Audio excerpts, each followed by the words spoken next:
বন্ধু একবার ওয়েট করবেন।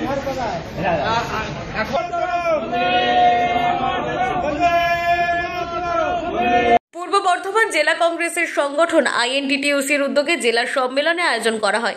এই জেলা সম্মেলনে সমস্ত কংগ্রেসের কর্মীদের নিয়ে এই সভাটি অনুষ্ঠিত হলো বর্ধমানের বাদশাহী রোড এলাকায়। উপস্থিত ছিলেন রাজ্য আইএনটিটিইউসির সভাপতি কামরুজ্জামান কামার, উপস্থিত ছিলেন রাজ্য যুব সভাপতি, জেলার যুব সভাপতি সহ অন্যান্য মহিলা নেত্রী ও বর্ধমান শহরের এবং ব্লকের অন্যতম নেতা কর্মীগণ। প্রথমেই প্রাক্তন প্রধানমন্ত্রী মনমোহন সিং এর প্রতিকৃতিতে মাল্যদান করে এই অনুষ্ঠানের শুভ সূচনা হয়। তারপরেই সাংগঠনিক আলোচনা শুরু হয়। আগামী দিনে সংগঠন কিভাবে মজবুত করা যেতে পারে এবং সামনে আসছে ভোট, সেই ভোটকে সামনে রেখে নানান রকম আলাপ আলোচনা হয়।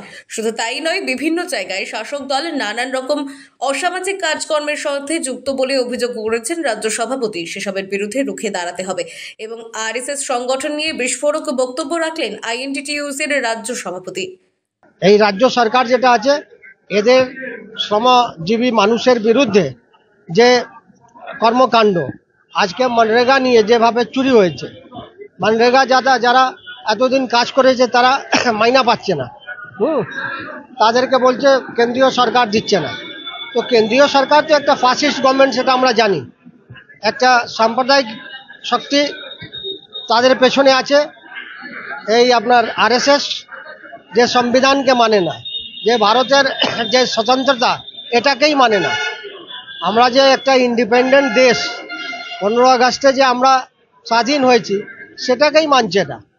তারা বলছে রাম মন্দির যেদিন উদ্ঘাটন হয়েছে সেটা আসল স্বাধীনতা।